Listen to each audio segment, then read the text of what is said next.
Hello, everybody. Welcome to Self-Development in the Workplace. I am going to give a few minutes for people to show up and get settled. So if you're already here, go ahead and just find your way into just getting comfortable for the next hour while people are coming into the webinar room to join us. I'm excited to share with you today what I've put together in this presentation, and I'm looking forward to your participation and your questions and your concerns. For those of you who could not make it live and who are joining us through the recording, I want to welcome you also and assure you that any questions or comments or confusions that you have are always welcome at whatever point in time through selfistry.com. You can always check in, email, ask questions. So as you're settling in and joining us, I just want to orient you a little bit to the Zoom webinar room. And you'll notice that you have the opportunity, there's a Q&A box on your panel where you can ask questions at any point during the webinar. And at some point, I will be pausing to check in on those and answer some of those. So feel free to do that. You have your own little chat box if you want to chat with me or give me a high five or just quickly make a comment. And let me see if there's anything else I need to orient you with. We still have people showing up. So go ahead and just grab your cup of tea or a journal or give yourself just a moment to land here while people join us. It's a drizzly morning here in Berkeley, California, where I am. And I know I have many registrants in Eastern Europe for this class as well. So it's evening there. And it looks like the rest of you are in North America so far. Okay. Beautiful. So I'm going to give it, it's 10:03, I'm going to give it 2 more minutes just to give people an opportunity to be here. In the meantime, what can I tell you? I can tell you that I am very excited to be sharing this tool with you today. It's absolutely one of my favorites, not only for the work that I do with clients in business, but also for my own personal development and my own personal clients who are working on their own development. So it's a really across-the-board tool, and I know you're going to love it, and it's the kind of tool that you'll be able to apply immediately. So I'm going to give it 1 more minute, and then we're going to dive in. And why don't you, let's see, why don't each of you who are here raise your hand to let me know that you're here? Okay, let's see, right? You're getting it. Awesome. Anna, Sinead, hello, Andrea. Good to see you. Hi, Megan, Stephen, Fox, Susan. Great. A lot of people showing up. Okay, you know how to raise your hands. And what else is there? Go ahead and you can type something real quick in the chat box or ask a question. We want to make sure that's working. And I'm going to get us started now. 10:05. Okay, here we go. This is the way it's going to work. I'm going to share my screen with you so you can see the slides that I've prepared for you. Actually, my amazing assistant has prepared for you.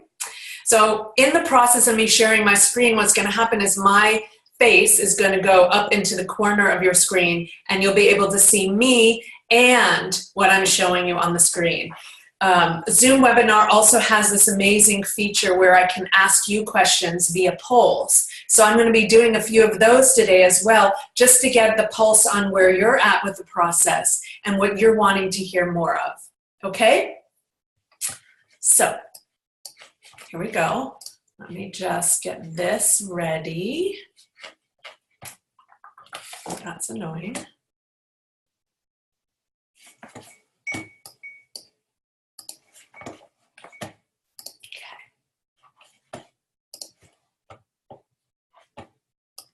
All right, now make it look kind of nice. This, I don't think you want to see this. Okay, so here we are.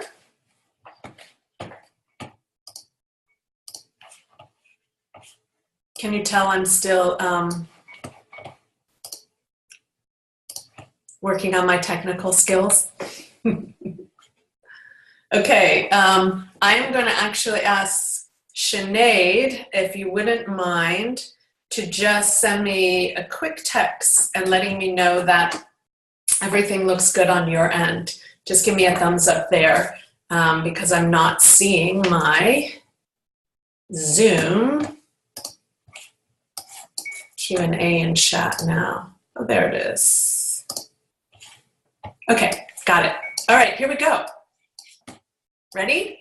Self-development in the workplace. Welcome. Hang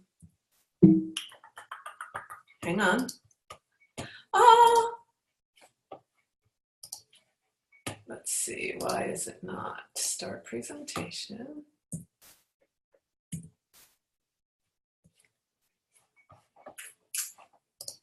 Okay, I'm gonna have to just reboot this again. Sorry about that, my friends. Thank you for your patience. Here we go, it's loading again. Self-development in the workplace. What does that even mean, right? Self-development is such a huge topic, and I believe we all know what the workplace means, right? So who is this webinar for? So this is for you if you're a business owner, a manager, if you're interested in growing the success and sustainability of your company. So whether you're a business owner, whether you're a manager, or even whether you are a worker, this webinar is for you. And the question specifically that we're going to explore today is, what is the importance of personal development in the workplace? Is it even important? So what I'd like to do is to begin with a poll.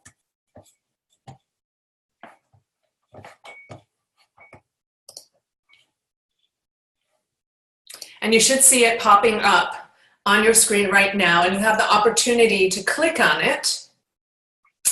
And I'd like to get a sense from you, whether you're a business owner or a manager or an employee, what do you feel is the most important element of your business for the business's overarching success, right? Is it employee satisfaction? Is it business strategy and leadership? Is it quality product and service? Positive impact on society? None of the above, or all of the above? So the votes are coming in. It's really cool because I can see as you're voting where the poll is landing, and the majority of you have chosen all of the above. Now, it's interesting that the next highest ranking answer was positive impact on society. So what that's showing me is that this population here who has come to this particular webinar today already has a leaning towards wanting to have an impact in the world. And that's all wonderful, and that's all beautiful, and that is something we want to hold in the field of our inquiry, but to dive a little bit more deeply into these two specific elements of a successful business: employee satisfaction, and then business development, business strategy, and leadership. So thank you for all being so conscious and caring citizens of this planet. We are all needed. But let's look a little bit more closely at how do we have the conversation with business owners, corporations, and organizations, maybe our own bosses or our own employees, around how to see the wholeness of the business and what is important to put our intention on in order for the success of the business. So thank you for answering that poll.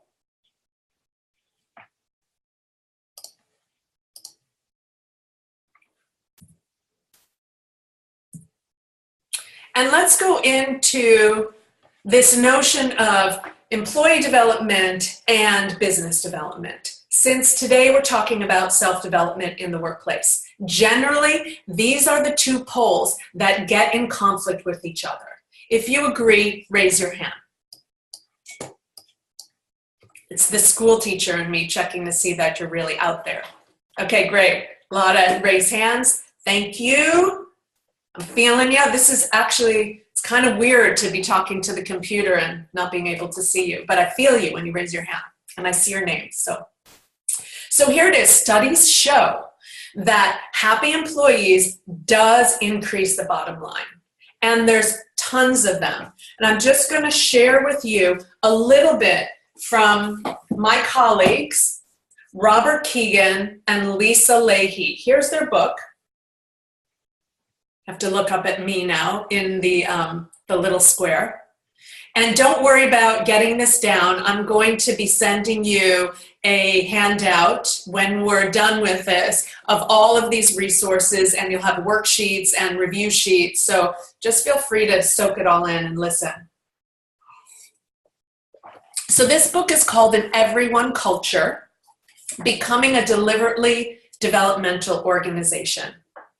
And there's 3 case studies in this book that demonstrate unequivocally that the relationship between happy employees and the increased bottom line is undeniable, absolutely undeniable. And these are not for like the local bagel shop or coffee shop. These 3 companies are Next Jump, which is an e-commerce tech company, Decurion, which is the real estate arm of ArcLight in Hollywood, and Bridgewater, which is a high-performing hedge fund in Westport, Connecticut.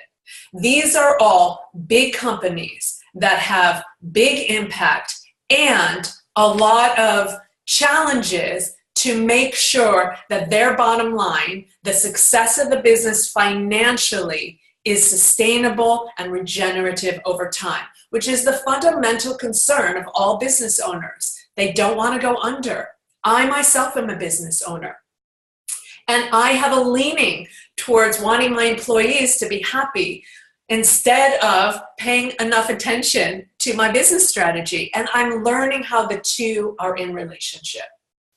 So this is just one example of how important happy employees can be to the success of your company.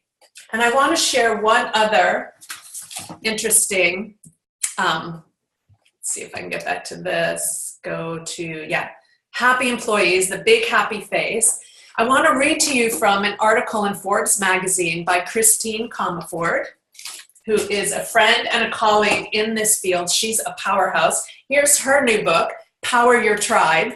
Also will be in your resources. And she talks a lot about how to build employee satisfaction in order for the success of the business to thrive.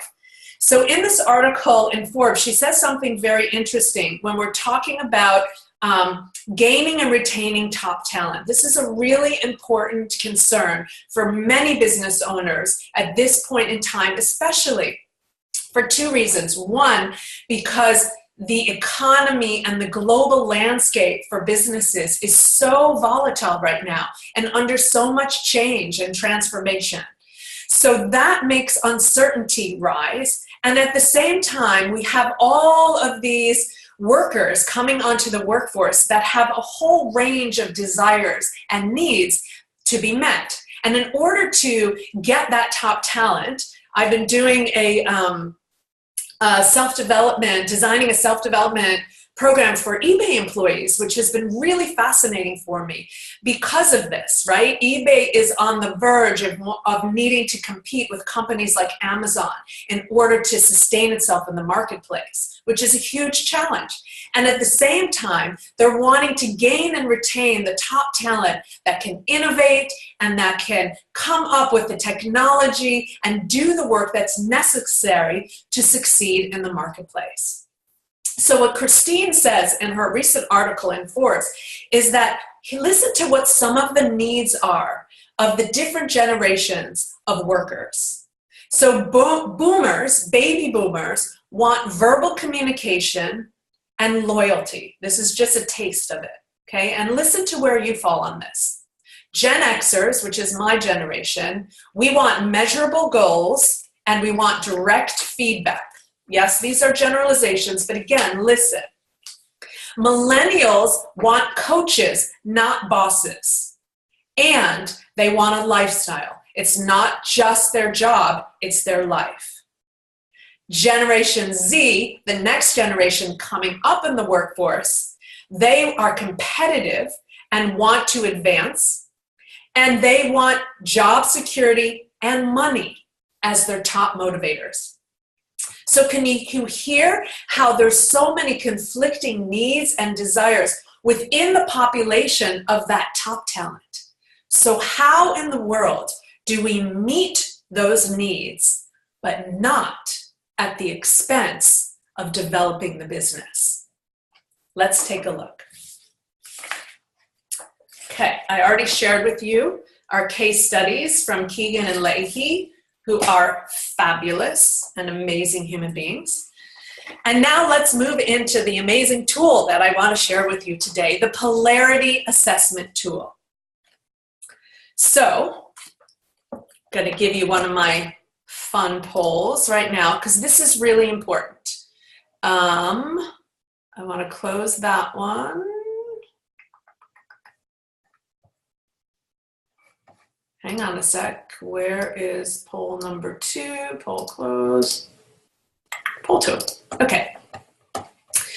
So in the Polarity Assessment Tool, what we're going to be looking at is how to get two different things that appear to be oppositional, but are truly in relationship with one another. How to get them to find a relationship that is generative and sustainable, okay? I don't want to use the word balance because that's a misnomer, and we'll find out why. Think about relationship, dynamic relationship, flow and movement and collaboration, cooperation, okay? So while we're looking at this polarity of happy employees and business development, I would like for you to tell me, and you can only pick one, the poll is on your screen right now, which do you favor? Whether you're an employee or a business owner, you have to pick one. Which is more important to you? Which one do you get more excited about? Which one turns you on? Which one do you have a secret bias for? Even an extreme one, and think the other one is ridiculous. So don't be shy, tell me. This is really important. And take a moment to check in if you're not sure. But you can only pick one, so you have to own that slight preference.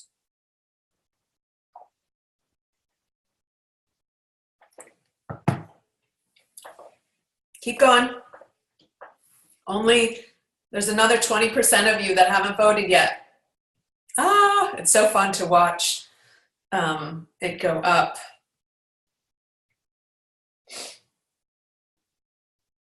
Fabulous.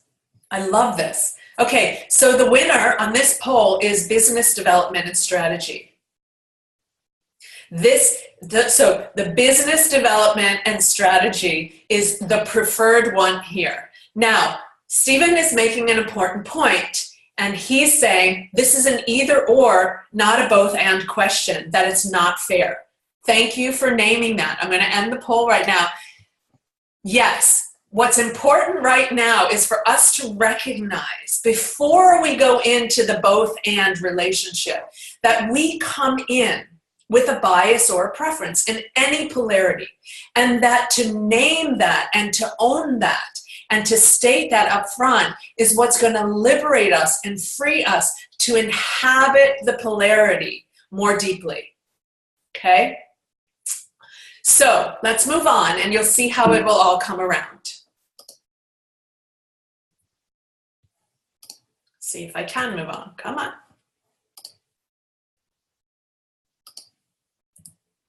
Here we go. So we're looking now at the scales between employee development and business development. And what this assessment tool is going to do is help us see where our business is in both of these domains. And in order for us to be willing to really tell the truth with this, which is key to this whole process, we need to own if we have a bias and where it is. Okay, so now we're going to move into actually working with this particular tool, and we're going to map the pros and the cons of energy and attention on employee development and energy and attention on business development. So in order to do that, let me just make sure. Okay, I'm going to take you to a new page. Here we are. And we're going to fill this in together. So get your chat box up and running. And I really want to hear from you, okay? So on this side, we're going to put employee, let's just call it happiness, because at some point we're going to have to determine what that means. But not now. Right now, all we're going to do is look at the value of employee happiness and of business development. We already agreed, based upon our first poll, everybody in this course, we already agreed that both are important. What we are looking at right now through this tool is how they are in relationship with each other that is working for our company, and how they are in relationship with one another that is not working. So we need to take a look. We need to find a lens that can accurately help us discern where our company is at and how to find the steps necessary to get the company moving forward. Do we need more energy in business development right now, or do we need more energy in employee happiness? And how do we know? Okay, so here we are. I want to hear from you. What is the value of employee happiness? Let's start on that side of the poll, and go ahead and just type them into your chat box. What is the high value of employee happiness? Yes, okay. Some are coming in on the Q&A panel too. They work harder. Good. They stick around. They actually show up for work, right? And let's come up with one more. And again, this is a process that you're going to be able to do with your boss or your workers or a group of managers that will help you, at the very least, engage in a thoughtful and meaningful conversation about where are the interventions that are needed in your company to move it out of a stuck place. And every business hits a stuck place. Every relationship hits a stuck place. There's nothing wrong with that. The question is how do we engage with those stuck places to move the energy into more aliveness and regenerativeness? And one more is there's better teamwork and a positive environment at the workplace. Awesome. Let's go over to the business development side. What do we know about the importance of business development for the overall, right? The overall wellness and success of our business. Really, we're talking about success of the business. That's what we're assessing here, right? So what's the importance of business development? Let's get 3 or 4 up here.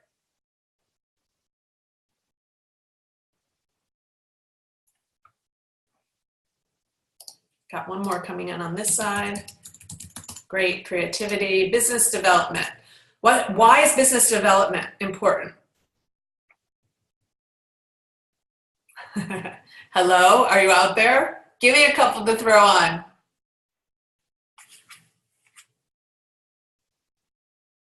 Sure, it guides the company, right? It stays in touch with profits and losses. It is concerned with the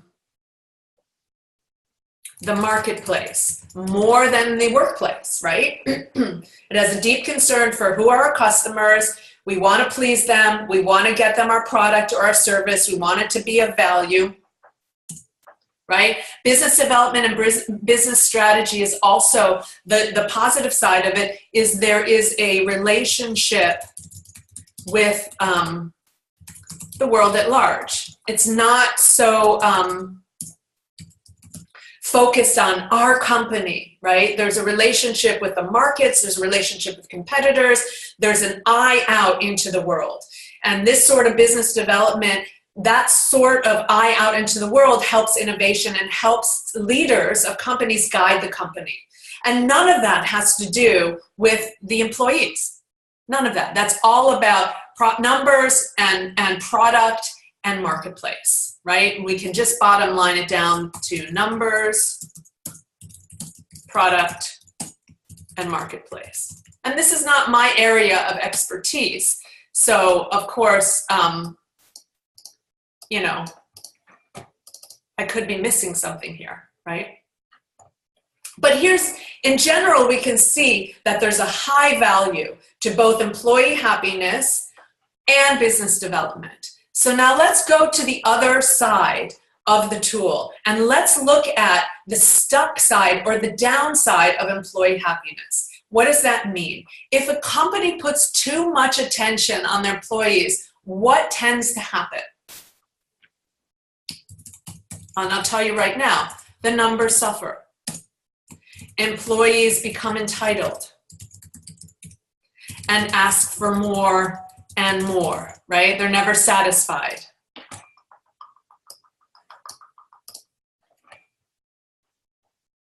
I'm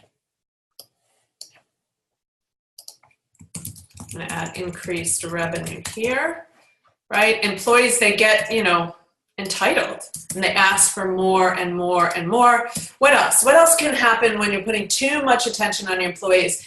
I've seen this. Managers lose sight of the big picture, which is the company's success. And then their managers or higher ups start getting on their case. So there's almost like a loss of clarity, right? Loss of clarity about what's important.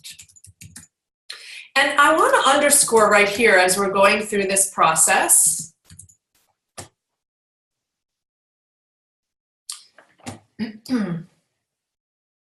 great, getting some good insight here. As we're going through this process, I just want to emphasize that this conversation that we're having with each other is integral to the effectiveness of this whole entire process. That often we keep these poles separate in an either-or type silo in many companies where certain teams are focused on employee safety and security and belonging and happiness and making sure they get their insurance coverage and their food, you know, their lunch or whatever, their time off. And then we have this whole other silo that's focused on, we need to develop business, we need to worry about the numbers, it doesn't matter about the employees, just fire that crew, hire a new one. And what happens when there's too much focus on the business side in that silo, what happens? Employees leave. Good. What else? They get a bad reputation. We see that happening a lot now with the whole protest against McDonald's, what they pay their workers, what they don't pay their workers, right? And the whole conversation about minimum wage. They get a bad reputation in the marketplace, which causes their bottom line to suffer, right? right? What else can happen if there's too much focus on the business?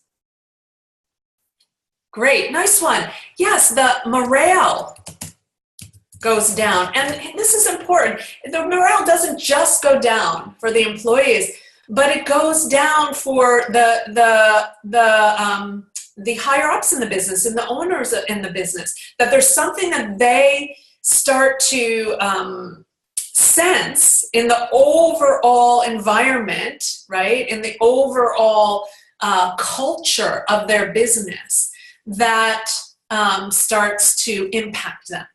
Right? And we're noticing this more and more because of where we're at in the world right now and how important business is. And all of you on that first poll underscored the importance of the relationship between business and society and the direction that our global society is moving right now. That's really, really important to note here, that as we're looking at what importance is personal development, attention on the self, attention on the employees, important in the workplace, is equally important as how successful the business is in its own right, but also the wholeness of its impact out in the world. So let's just pause here for a moment, see if there's any questions right now.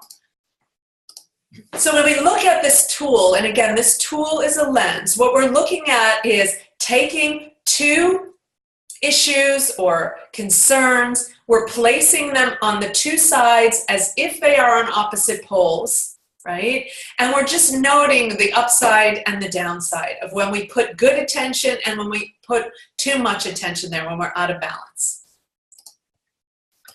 Okay, so the next step.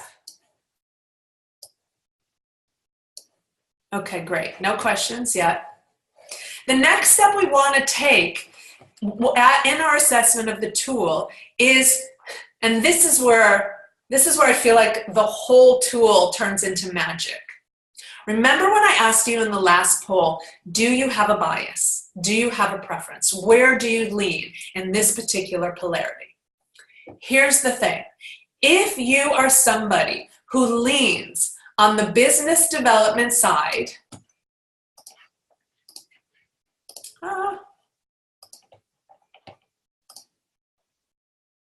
hang on.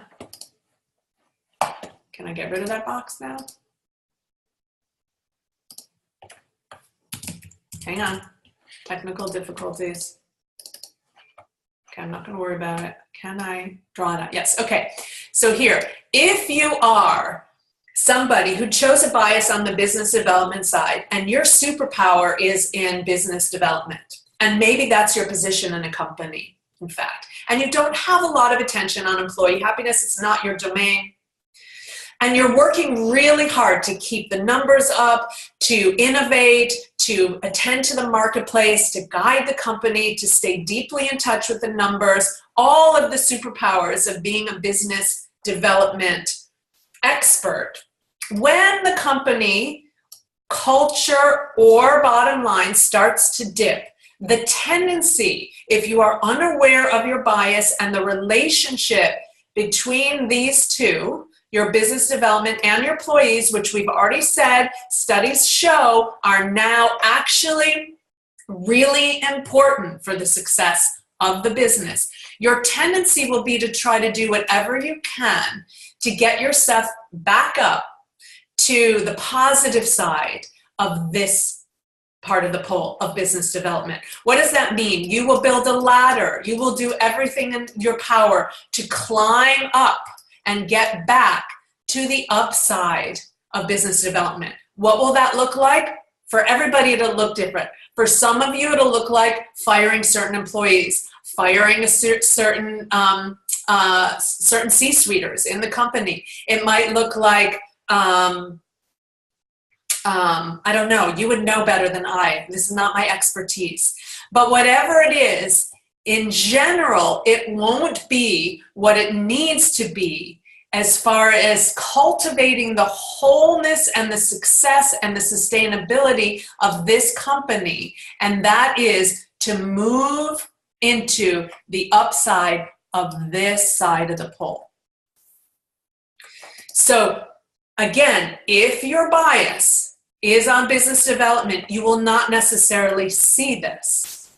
You will not necessarily see that if you were to put your attention on your employees leaving, the bad reputation in the marketplace, the bottom line suffering, moral decline, if you were to see that you could put some energy into the employee happiness and some attention on them to get the whole system moving. Similarly, let's go over here. If you are an employee happiness junkie and that is your bias, when things start to dip and your employees start to suffer, you will do everything in your power to climb back up on this side of the pole. You will start new programs at work. You will get better food for them. You will ask them more questions. You'll give them more time off. And all the while, not attending to what's happening on the business side of the company, which will suffer. And what those of you who are biased and the self-development or the employee happiness side need to recognize that in any polarity, this is how the energy moves. And that in order for the whole system, right? This is about the whole system of your business, right? There's a wholeness here of which these are two parts, the employees and the business. And when we recognize that there's a wholeness here, that these two poles want to be engaged in a relationship with. Remember, I spoke about relationship, both and. It can't be either or. This is the dilemma we're facing in our world right now. Too much either or and not enough both and. But part of the reason is because we don't know how to do the both and. How do we put these in relationship with each other? Well, the first thing is to recognize that they are in relationship and that this is how the energy moves. Whoa, sorry about that. In like a figure 8 for the system to thrive and survive. So when we move forward in our companies to get out of a stuck place, whether it's stuck in the numbers or stuck in the employee morale, when we recognize there's a relationship between the two and approach the problem as a relationship problem, not an either or problem, as a both and problem, then we can start to really discern and we can start to brainstorm and experiment with action steps that will impact the wholeness of the company, not just one side of the equation. Now, there are many polarities within a whole system, right? We are choosing today employee satisfaction and business development to underscore the whole intent of this webinar, which is I am a personal development specialist and Selfistry is a company devoted to self-development. What this is showing us is that self-development is integral to the wholeness and the success of organizations, companies, and businesses. And this is why.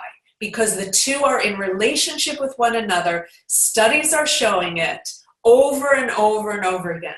And then the question becomes, if that is the case, what type of self-development, personal development, employee development will best serve your company at this time, or your team if you're a manager?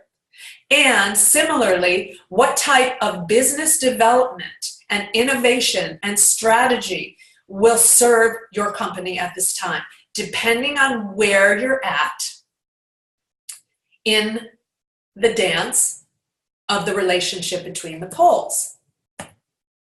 So the first thing that we want to remember when we're using this polarity assessment tool is we'll identify the poles, and that's an art in and of itself, and I'll talk to you a little bit more about that in a moment. Then we want to map it, right? We want to map once we identify the poles, and this is the fun part to do with people, and it's important to do with your teams or with a trusted advisor or a coach or a consultant to really tell the truth about what are the downsides and not to run from the downsides, okay? Our society has such an aversion to anything dark or negative or, down. The downsides are where we get information about how to get the energy or the system moving again. And the more we push them away, the more we're going to try and claw our way back to the upside of our bias in any situation.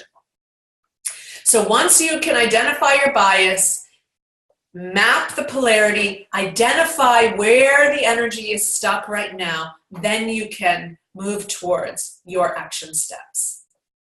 So remembering that the figure 8 is how any two polarities move in a system is really liberating. It doesn't necessarily give us all the answers.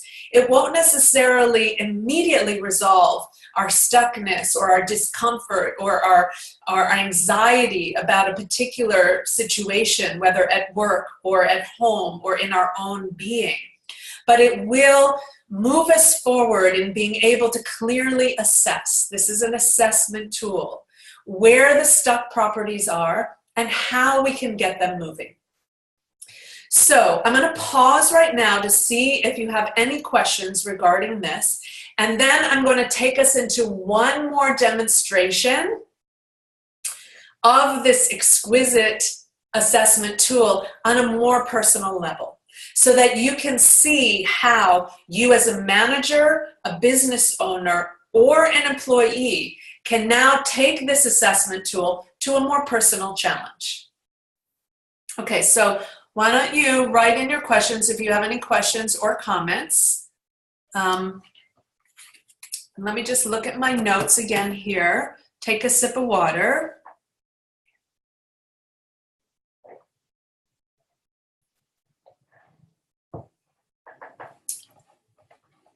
And while you're doing that, if you don't have a question, go ahead and answer the next poll. Because what I want to show you is how to, just to give you more of a sense of how to bring polarities to into your life and how to use this tool in your life, in the workplace and in your personal life. So just pick which one has the most energy for you, which is the most interesting for you. And we'll map that one real quickly on the map again. And while you're doing that, I am going to clear out this whole board, clicking away. Okay, so far, there's probably an easier way to do this, but I'm just going to keep clicking. Okay, so far the vote is looking for security and risk.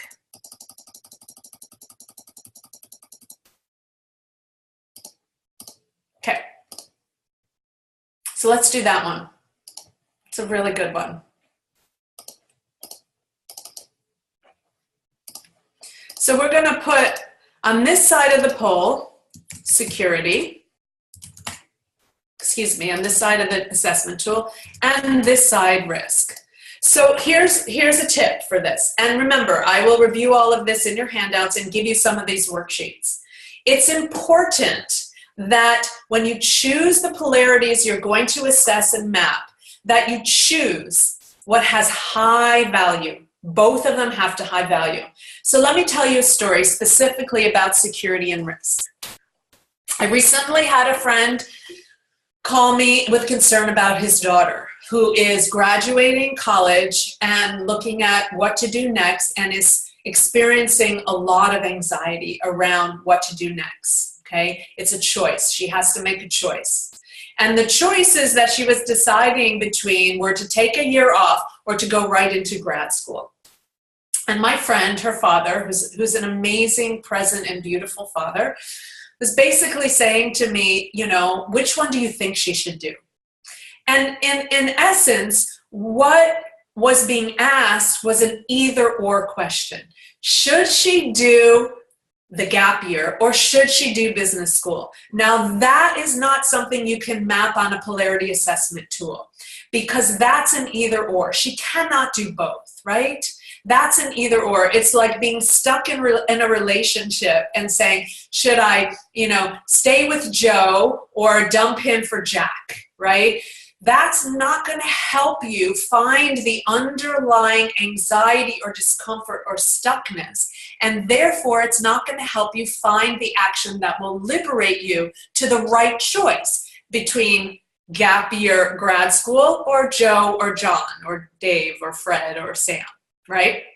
So when I was discussing with the father of this beautiful young woman, what we unpacked was, oh, one of them was more risk and one of them was more secure. So let's look at where your daughter is on the map of her relationship between risk and security, not her relationship with gap year or grad school, but her relationship with risk and security. How is that living in her being? So what are some of the benefits of making a choice that weighs on the security side of the polarity? So go ahead and throw some of those out.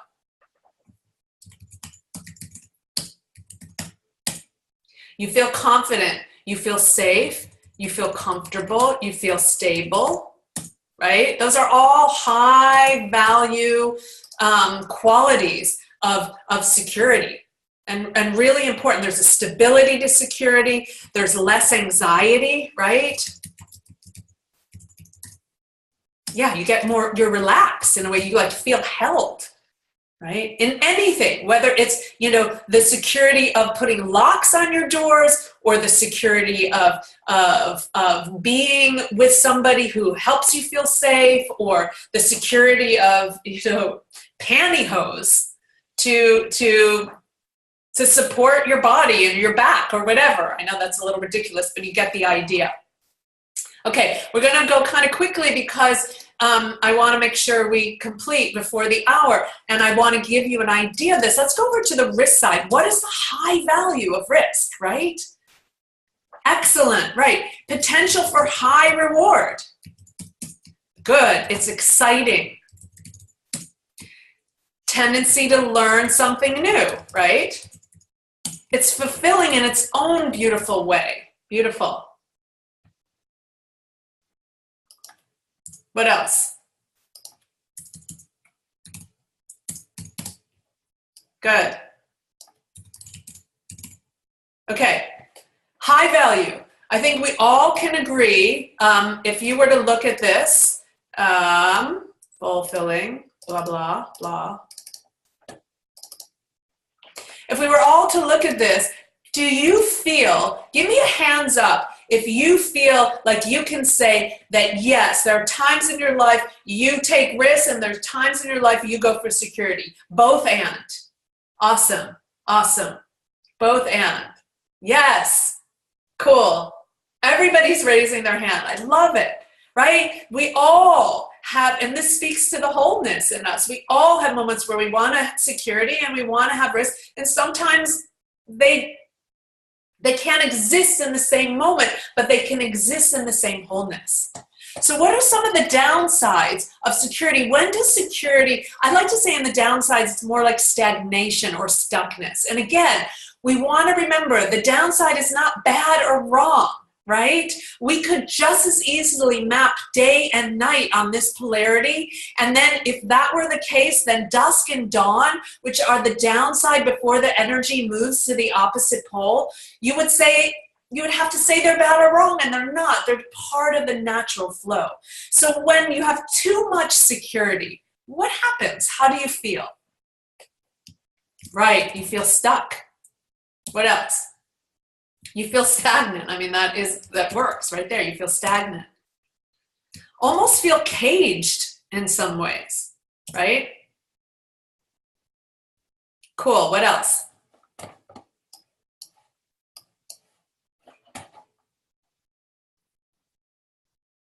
Right, uncreative. It's almost like your creativity gets dampened, right? It's like blocked. You feel blocked. Good. Cool. Okay, let's flip over to the downside of taking too much risks, right? What happens? How many of you have taken too many risks? What happens when you're constantly going after the next risk? You could hurt yourself, right? What else? Yes, the possibility for high loss, right? The more risk, they say the more reward, but also potentially the more damage, right? What else? When you feel like, right, you burn out your nervous system, right? If you're always risking, if you're always going after the next risk without taking time to rest in security, right? You're stressed. Good one. You're way more stressed, right? So these are all indicators, right? On both sides, these are indicators of the energy wanting to move, the system wanting to shift towards wholeness. Now, I didn't ask you this beforehand, but I'm going to ask you this right now. You have to tell the truth, okay? How many of you, raise your hand, are security biased, right? You have a tendency in your life to lean towards security. Raise your hand. That would be me. Just saying. Okay? Awesome. Thanks, Anna. Yeah. That's good to know.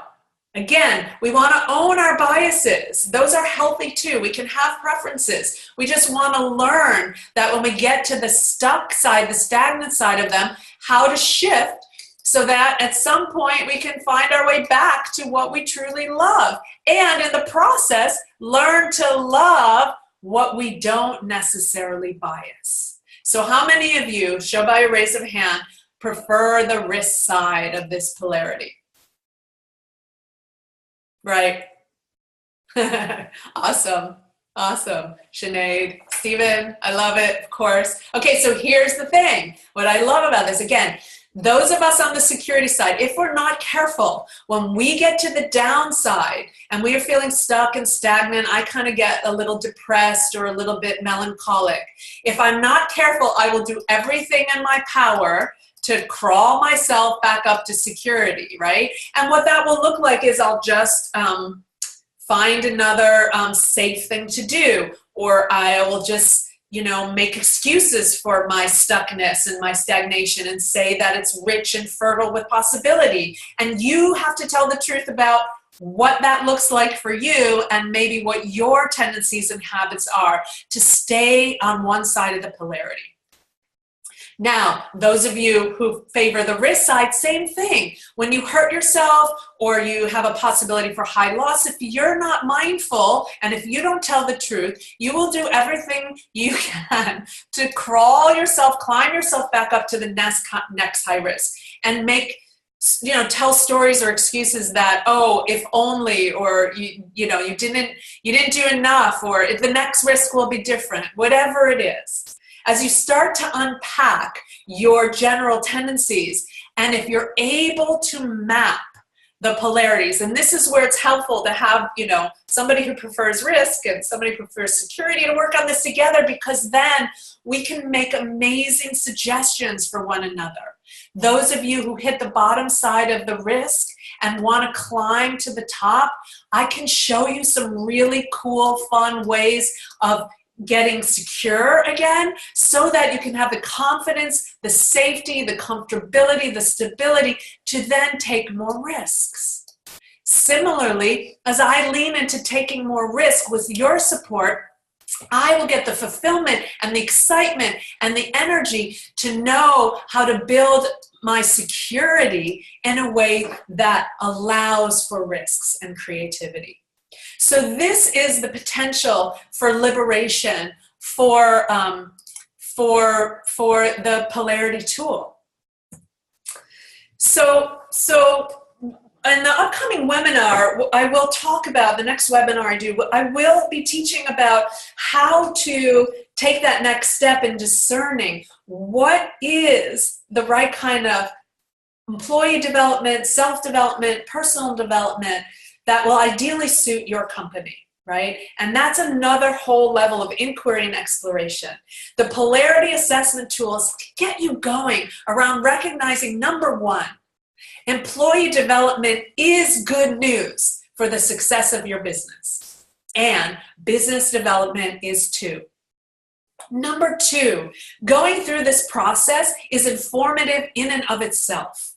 When you bring wonder and curiosity to the table, when we bring in each other to help us wonder and get curious together, when we bring in our team members and our friends and our loved ones and our neighbors that have different points of view, different biases, and start to share and start to identify where our preferences are actually in a beautiful relationship with one another and learn how to co-create and collaborate, the whole system starts to thrive and regenerate.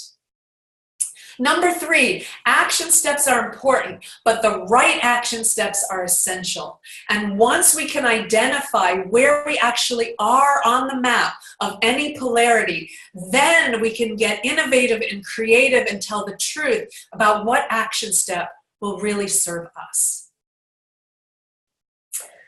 So you'll be interested to know, you might be interested to know that my friend's daughter, what ended up happening was security was more important for her right now. And the more secure choice for her was to go into grad school. And she and the whole family is delighted about that choice, right? Because they didn't make it about an either or. They made it about the wholeness of her whole life and her total well-being, right?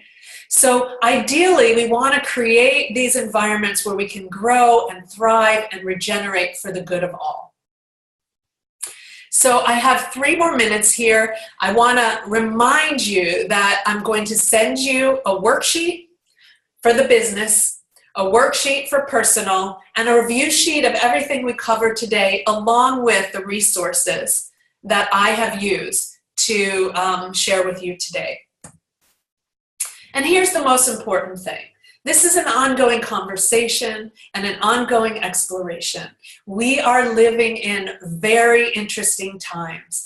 And this question about how to be personally fulfilled and wisely selfish, we say, is in order to serve the wholeness of our relationships, our work, our communities, our families, our nations, and our planet.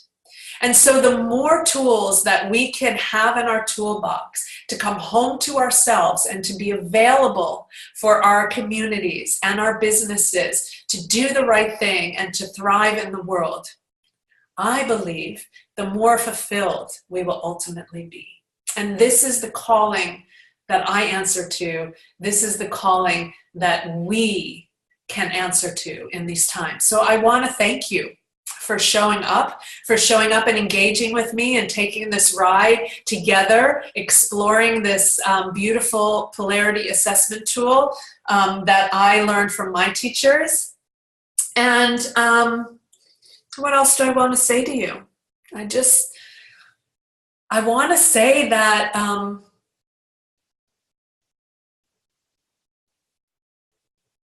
that my deepest sense of moving forward in the world is that together we can do it. And one of the polarities I want to invite us to do, all of us to do for homework, is the polarity of alone and together.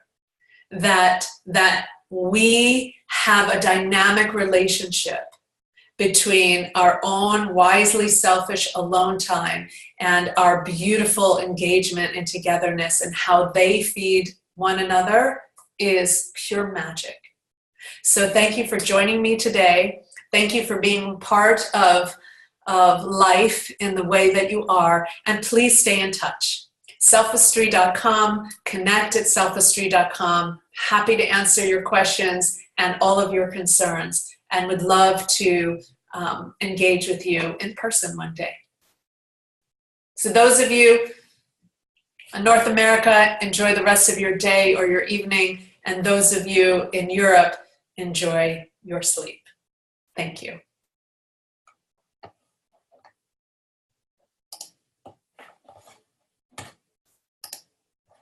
Now,